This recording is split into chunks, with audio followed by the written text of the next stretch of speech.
Since the dawn of civilization, the powerful have conspired to twist the course of history to suit their own designs. Like puppeteers, a few shadowy figures could still be pulling the strings of destiny for billions. Those who cry conspiracy are usually mocked at, for sometimes the truth is so obvious it goes unnoticed.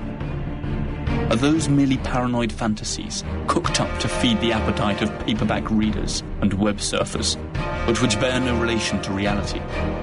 Or are we living out some perfectly executed plan? Wars, revolutions, social movements, terrorist attacks.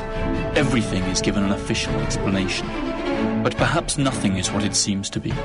Let's dare to unveil the incredible world of secret societies.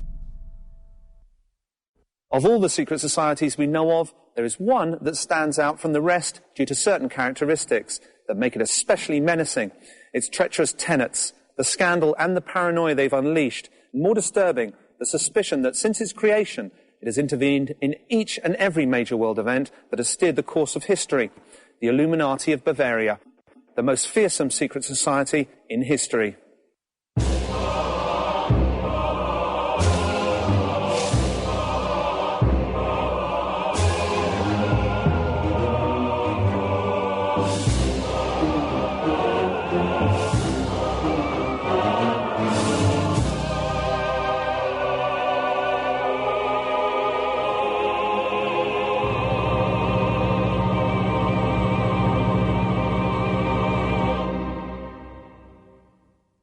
More than 200 years ago, here in Germany, in what used to be the independent electorate of Bavaria, a secret society was formed whose objective simply spelled world domination.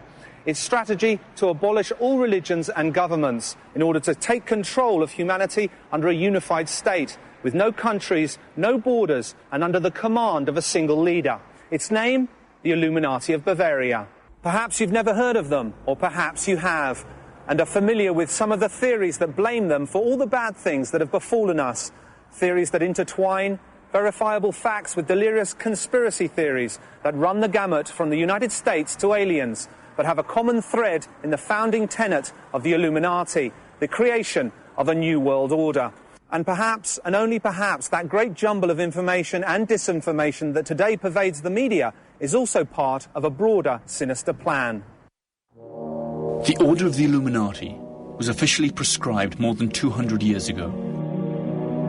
But if we pay close attention to subsequent events, we shall find an alarming succession of coincidences that suggest strongly that they are still among us, and that their power, far from having waned, is still very much in evidence. To find out just how much is fact and how much is fiction, we shall start off by learning what history has to tell us about this mysterious order. Then we shall investigate what has happened since the order's demise. Finally, we shall draw our own conclusions. On May the 1st, 1776, Adam Weishaupt, a young canon law professor at the University of Bavaria, founded the Order of the Perfectibilists, also known as the Illuminati of Bavaria. Though it was influenced by the Illuminist trends of the time, the name of the order was inspired by the Spanish Alumbrados and the French Illuminés, old Gnostic sects that upheld the communion of man and God without the intermediation of the Church. Initially, the stated objectives of the Illuminati seemed entirely harmless and philanthropic. To stimulate a human and sociable vision, support virtue where it may be threatened or oppressed by vice, to promote the progress of merit-worth people and foster the benefit of those deprived of education. Adam Weishaupt. Little is known of Adam Weishaupt, but he was undoubtedly a mysterious man. Even his name has given rise to speculation. Adam Weishaupt, in German, can be broken down into Adam, the first man, Weis, knowledge or wisdom, Haupt, leader. That is to say, the first man that leads the wise, an entirely fitting name to define his role in the order he established and in the sinister plans he propounded. Adam Weishaupt Weishaupt was born in Ingolstadt, Bavaria, in the south of Germany in 1748. A convert from Judaism, he was raised and educated by Jesuits. A precocious intellectual, at the age of 28, he was dean of the Jesuit University of Canon Law at Ingolstadt. In spite of his apparent religious fervour and Catholic zeal, Weishaupt was obsessed with ancient Egyptian rites and rituals, and at the same time he also maintained regular contact with Freemasons, the historic enemies of the Catholic Church. Like many thinkers of that era, he admired Jean-Jacques Rousseau, who insisted that man was noble and free by nature, and could be governed without the need for religious or established institutions. The only practice that one ought to teach children is that they should never submit to one. Jean-Jacques Rousseau. The Illuminati were created within a Masonic lodge to which Weishaupt belonged. By that time, Freemasonry was already a prestigious secret society of long standing, and its excessive secrecy and closeness to the powers that be had turned it into the ideal nurturing ground for Weishaupt's order, who began to infiltrate it. The Freemasons, good keepers of secrets, would contribute knowingly or otherwise to the Illuminati plan. For his order, Weishaupt borrowed the strict, military-style hierarchical structure of the Jesuits and divided it into 13 degrees. First level, nursery, preparation, novice, minerval, illuminatus minor. Second level, Freemasonry, subdivided into 2 orders: symbolic apprentice, fellow of the craft, master Freemason, and Scottish, illuminatus major, and illuminatus dirigens. Third level, mysteries, subdivided into 2 orders: lesser mysteries, priest and regent, and greater mysteries, magus, rex, and king, or areopagite. Curiously enough, the order was an incomplete structure. There were many minorvals, but the higher hierarchies were never completely filled, and they only existed in Weishaupt's mind, who proclaimed himself king, or areopagite. Up until the year 1780, the Order of the Illuminati was only known within the boundaries of Bavaria. With the inclusion of Baron Nige, an enthusiastic Freemason reformer, new recruits flooded in. New academies for the Nervals were established and strict codes for secrecy enforced. The novices, or minervals, did not know anyone in the order other than their instructor. If, after 3 years as minervals, they were chosen to continue their training, they went on to become illuminatus minor, and were permitted to know a little more about the real objectives of the order. Weishaupt designed for his order a complex system of codes and aliases that seemed to pre-announce a strategy that would allow them to continue working underground sometime in the future. The Illuminati became a true secret society within another, that is, within Freemasonry itself. It soon became clear that the true objectives of Weishaupt and his Illuminati went far beyond simple altruism. The order was symbolized as a letter O with a dot in the center. Everyone assumed pseudonyms inspired by Roman and Greek history. Adam Weishaupt, Spartacus. Baron Nige, Philo. Franz Xavier Zwack, Cato. Marquis of Costanza, Diomedes, and so on. Cities and regions also received coded Hellenic names: Munich, Athens; Frankfurt, Thebes; Bavaria, Greece. Letters were coded with numbers in the lower degrees, and with hieroglyphics in the higher degrees. Just 7 years after he had founded his order, Adam Weishaupt boasted of having more than 600 followers in Bavaria alone, and many more in the rest of Europe. The order attracted influential people, including nobles and members of the clergy. Paradoxically, active members of the Catholic Church could be found among the ranks of the Illuminati. Perhaps these recruits were open-minded members of the clergy who had been attracted by the order's modernizing and humanistic views.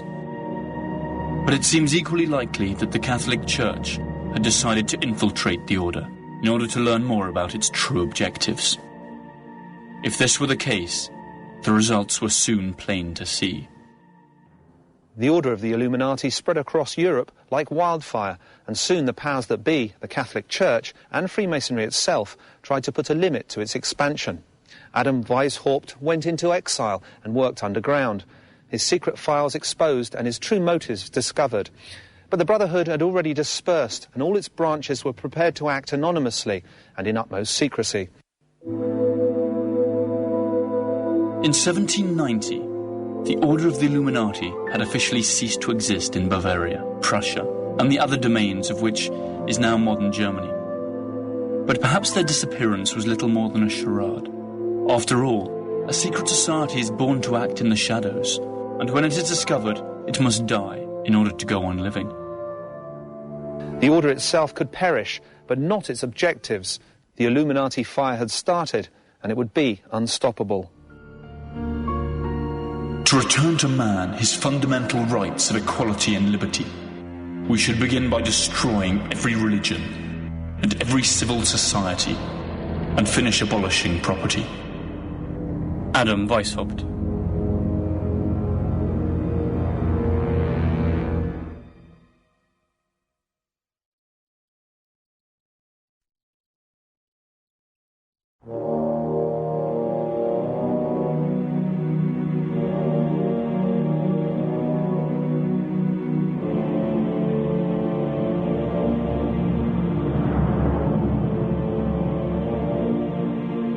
The secret society, known as the Order of the Illuminati, rose in the late 18th century.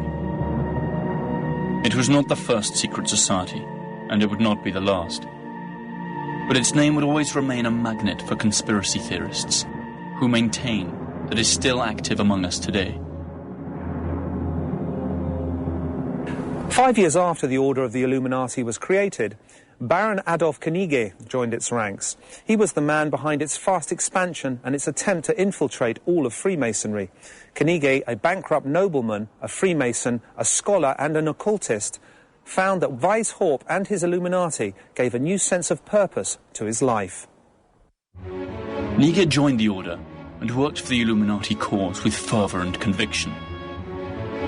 In very little time, he was able to infiltrate most of the major Freemasonry lodges, with the exception of the English and Scottish ones, which perhaps due to their conservatism, rejected Knigge's liberal ideas.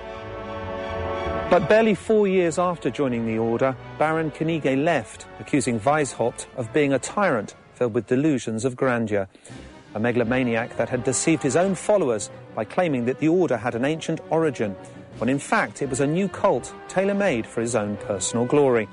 The events that followed would vindicate Knigge's charge.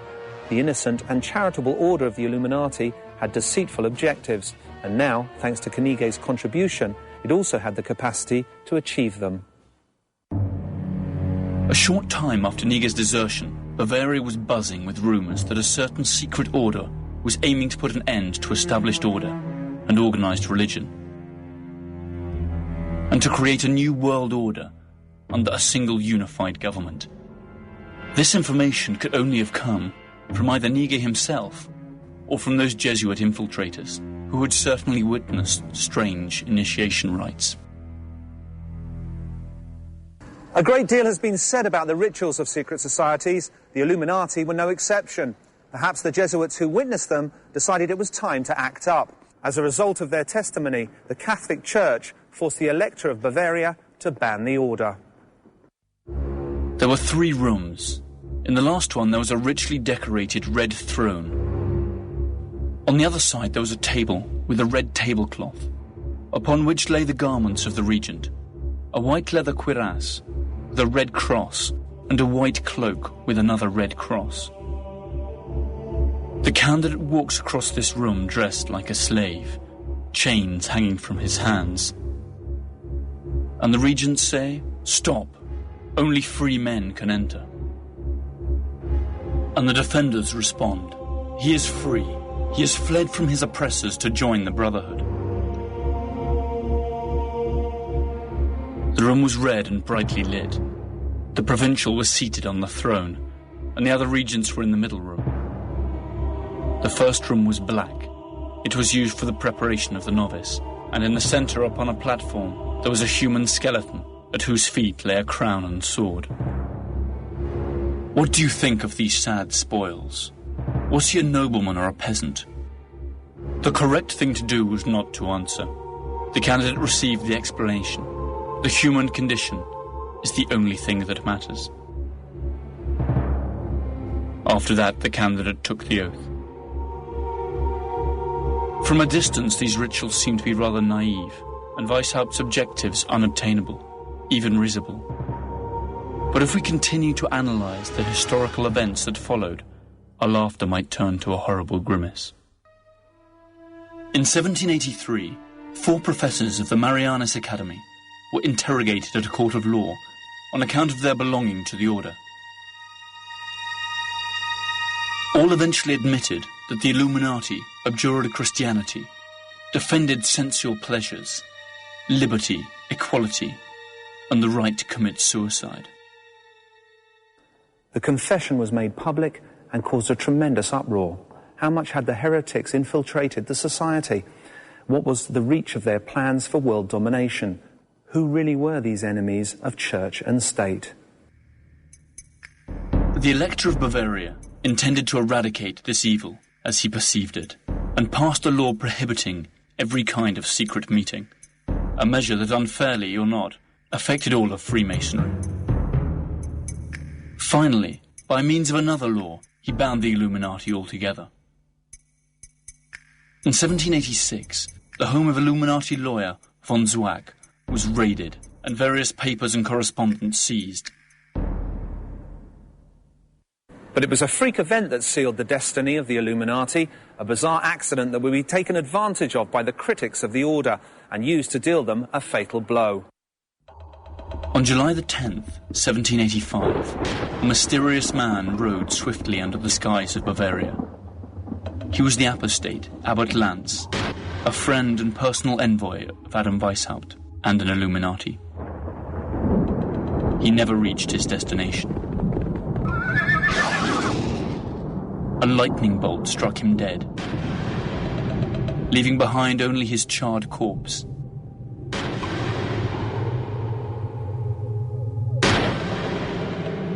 Curiously, the papers that he carried were not affected by the fire. When the authorities went through his sack, they found letters and documents that further incriminated the members of the order. Thus Weishaupt could not avoid the disclosure of his true objectives, together with confidential information about his order's most important members. His plans for world domination and the abolition of the state, religion and private property, all penned in his very own handwriting, had come to light. Thus began the Illuminati panic, never to end. The episode of the lightning-struck rider sealed the fate for the Illuminati. Their world seemed to be coming to an end, but the facts that followed showed that in spite of these setbacks, Weishaupt's influence remained in full force and made him practically untouchable. In 1785, Weishaupt was dismissed from his university and expelled from Bavaria. Amazingly, instead of sending him to prison, the authorities offered him a compensation payment of 800 florins per year, which he rejected. Weishaupt went into exile, avowing that the order would return 10 times more powerful. Whether or not he kept his word is still a matter for speculation. Bearing in mind the charges that were levied against them, the lightness of the sentences passed is quite suspicious. Some even had the good fortune to be compensated with ready money. Perhaps the order already had enough political and economic leverage to press on the authorities. The fact is that their enforced exile had an unwanted consequence: the dispersion of the Illuminati to the 4 corners of the globe. Adam Weishaupt found a safe haven in Regensburg, where he published a pamphlet in which he clarified the charitable principles of the order. He then took up residence in Gotha, whose duke was an Illuminatus. The official story says that he abandoned all political activity and made his peace with the Catholic Church. Thereafter to lead a tranquil life, far removed from conspiracies. Such a luxurious and peaceful exile strikes as a suspiciously serene end for the leading conspirator of his time. It is reasonable to suppose that Weishaupt could have kept on working despite his low profile. And even if his retirement had been genuine, the order of the Illuminati already had a life of its own, as would soon be detected during the one episode that shook Western civilization the most and lay the groundwork for a true new world order, the French Revolution. During its heyday, the Order of the Illuminati had extended its tentacles of influence to France. There it recruited, among others, Frederick the Dietrich, the mayor of Strasbourg, Mirabeau, the politician, and the Duke of Orleans, who recruited followers to the Parisian Freemasonry lodges. The strength of our order lies in its secrecy. It should never appear anywhere under its own name, but always shrouded in another name and another occupation. Adam Weishaupt. The connection between the Illuminati and the Jacobins during the French Revolution of 1789 was denounced by one of the order's most fervent detractors, Abbot Augustin Barruel. Likewise, the Scottish Freemason, author John Robison, devoted a long and verbose chapter of his work to what he regarded as the Illuminati's influence on the revolution. Robison maintained that Weishaupt and the Club of the Illuminati, together with the Club of the Jacobins, controlled the National Assembly, and from Paris ruled all of France. One wonders if the Illuminati acted in good faith, seeking to free the French from royal oppression, or if the revolution was merely a convenient vehicle for its plans for creating a new world order, free from monarchy and religion, but under their control.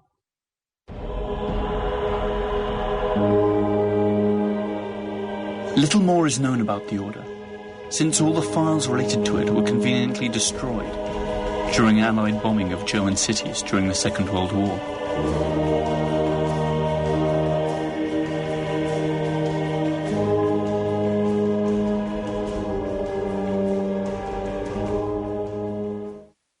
Who were the Illuminati? Heroes fighting for liberty and reason, or demented tyrants who sought to enslave the world? The answer has as many facets as there are ways of interpreting history, and the truth is that time has not helped to solve the enigma. A short time before its apparent disbanding, the Order of the Illuminati had lodges in more than 25 European cities, from Munich to London, including Vienna, Paris, and Naples. Pretty soon its name became associated with other illustrious names, and powerful clans and families that to this day decide the destiny of the world. Here is where the official history ends and the tracks of the Illuminati disappear. Adam Weishaupt died in 1830, apparently removed from any secret activity. But people noticed that the Illuminati plan for world domination coincided suspiciously with many of the events that apparently arose naturally by the will of the people. Princes and nations will disappear without violence from the earth. The human race will become one family, and the world the abode of reasonable men. Adam Weishaupt.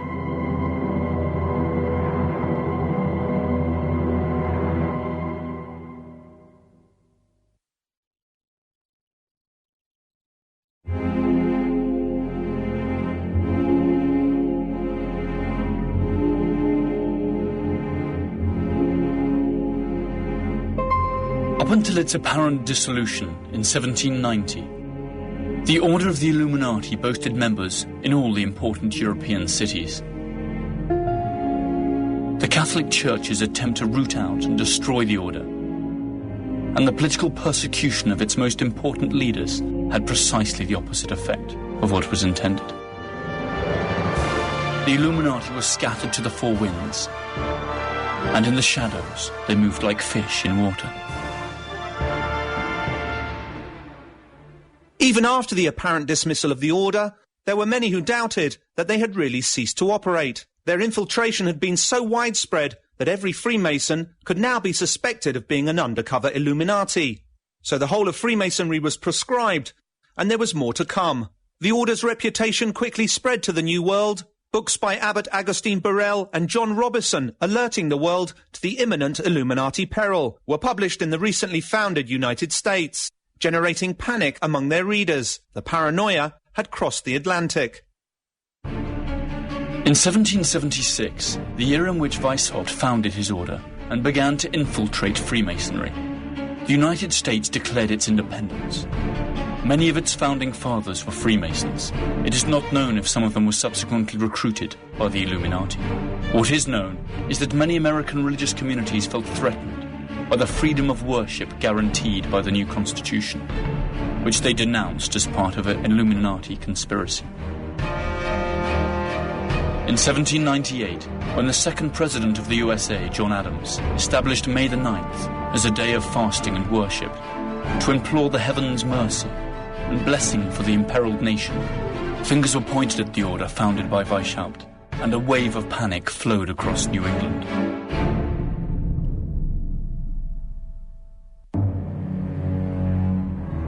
We should strive to do all we possibly can to endeavour the advance of the Illuminati in all important public positions.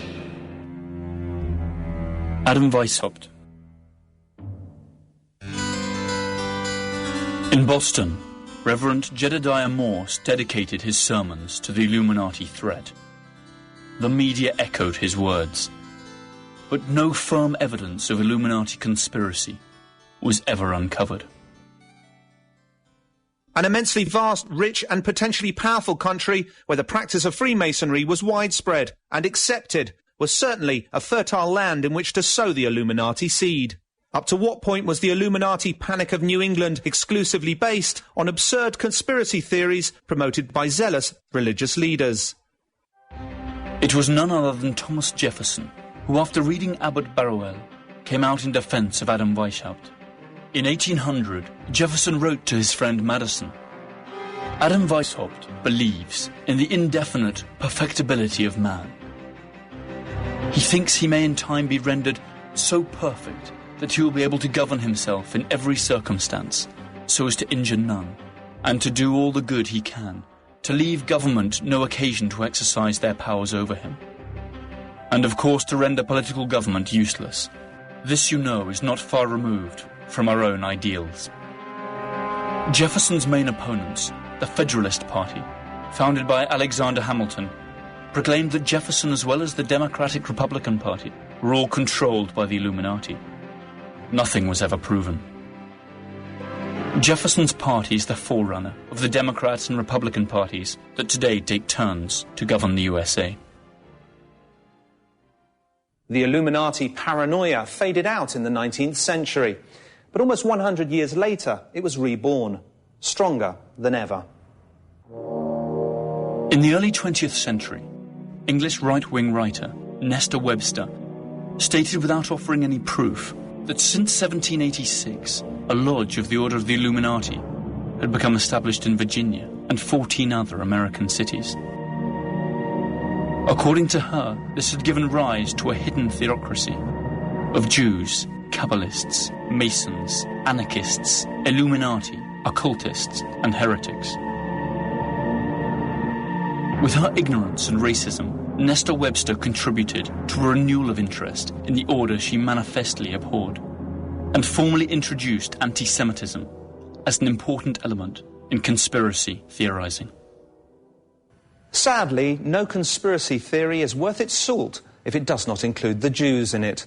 The writings of Nesta Webster may have stoked the flames, but the fact remains that long before that, and long after, theories of world domination have always included economic power, especially international banking, an activity that is often exclusively and mistakenly attributed to Jews.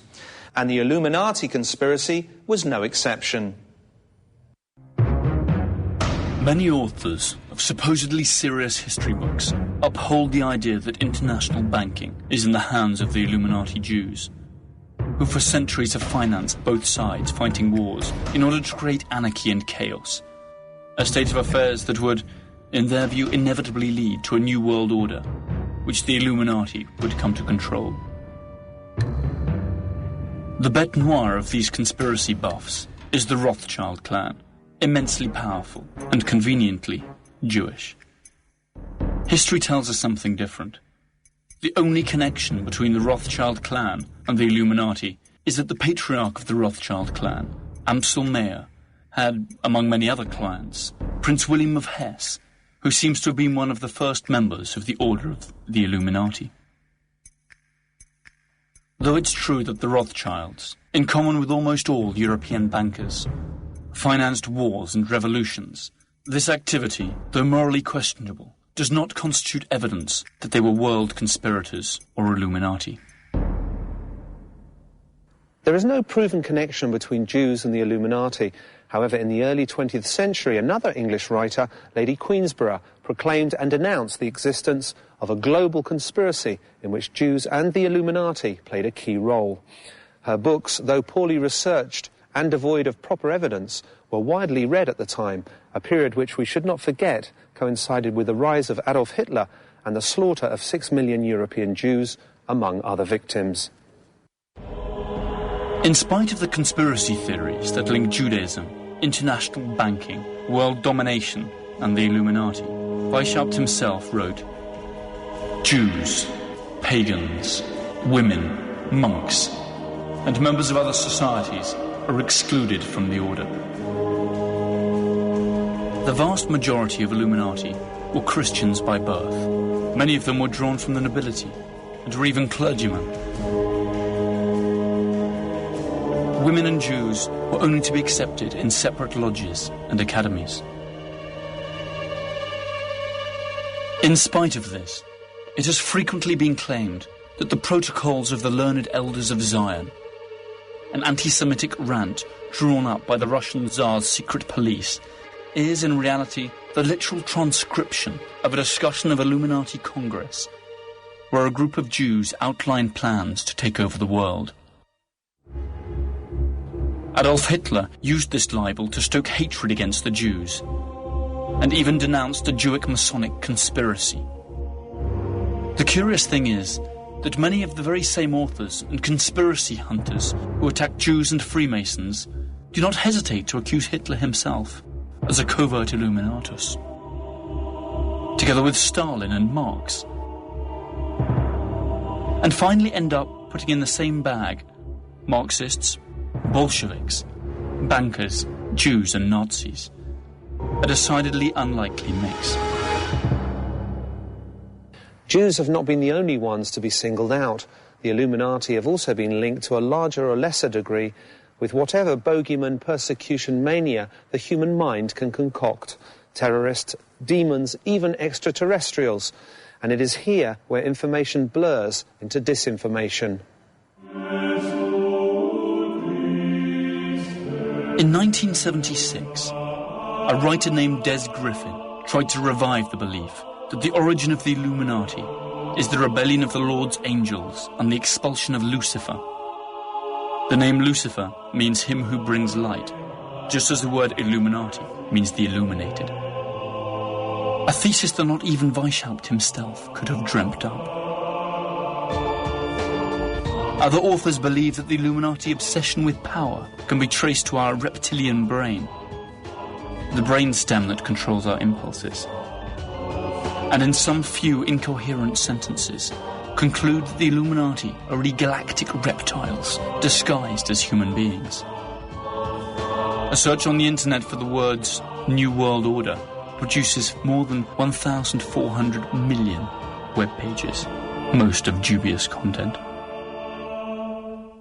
So much disinformation and stupidity is eye-catching. Why are there so many theories dedicated to the minuscule group of conspirators who supposedly disappeared more than 200 years ago? What if the paranoid are not totally wrong? After all, we compare the world in 1790 with the world today, the main Illuminati objectives have been achieved, or have at least been set in motion. Coincidence? Or is it that this wealth of conspiracy theories is just serving the purpose of drawing our attention away from certain irrefutable facts? We shall direct all of humanity, secretly. We will influence all political transactions. Adam Weishaupt.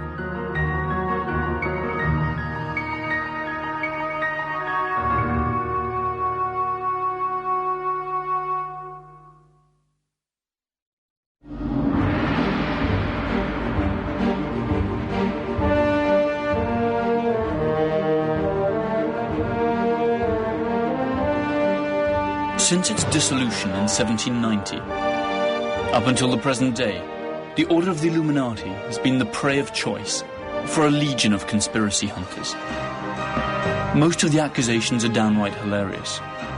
Satanic cults, scientific experiments in parallel dimensions, contacts with aliens, and all of the above simultaneously. So much disinformation helps conceal certain historical facts that chime perfectly well with the original Illuminati plan to generate a new world order under their control. The saying goes that the best way to hide a secret is to shout it in the marketplace.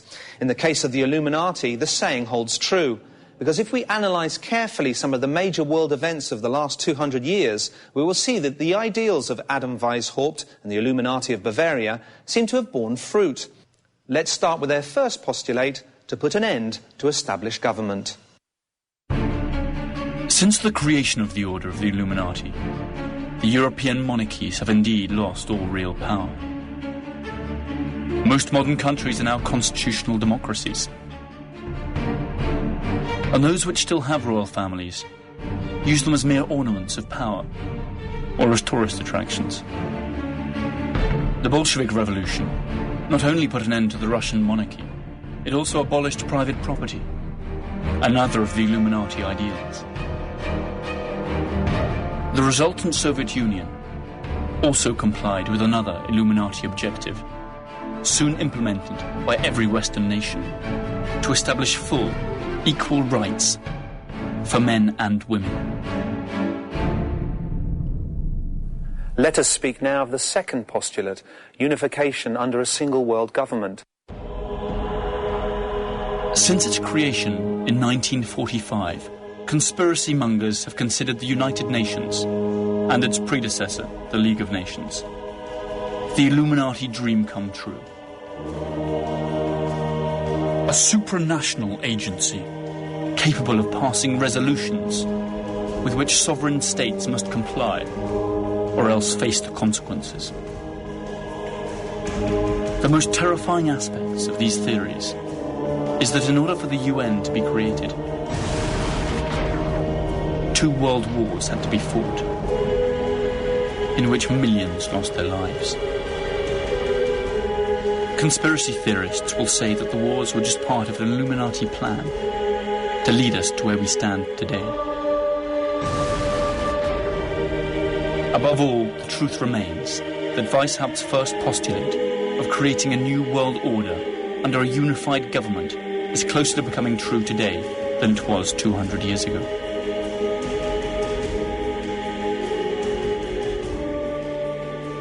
And what about the third objective of the order? To put an end to religion. When Weishaupt spoke of religion, he spoke of the established religion in Europe, Christianity. So what of Christianity today? Thanks to the secret activities of the order, or else the growing influence of humanistic and rationalistic doctrines, since the creation of the Illuminati, the Catholic Church has been steadily losing its influence. Science and reason have encroached on the territory that was once ruled by faith, and today religion occupies a limited space in our lives compared to what it had 200 years ago.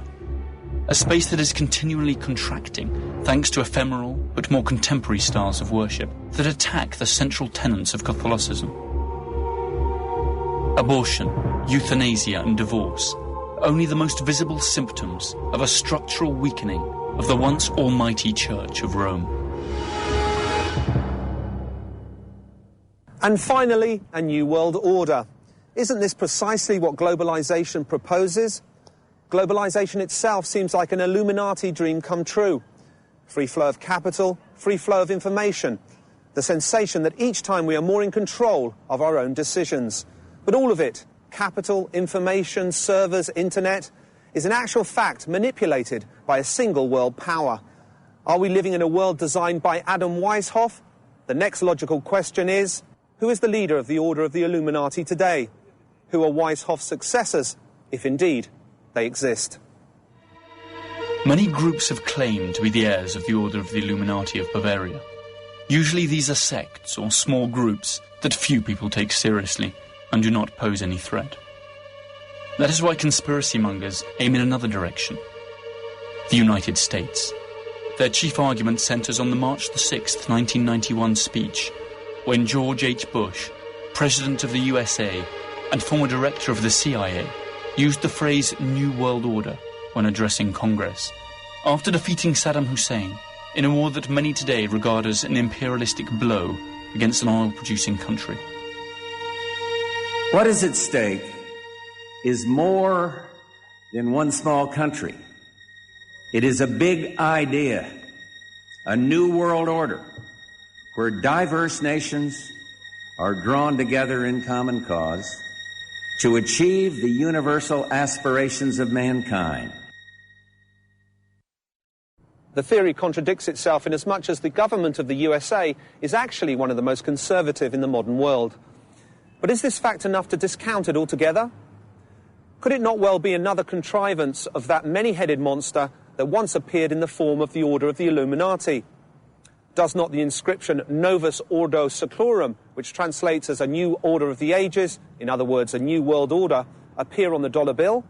Were not most of the founding fathers Freemasons, along with many of the prominent public figures who followed them at a time when Freemasonry was infiltrated by the Illuminati?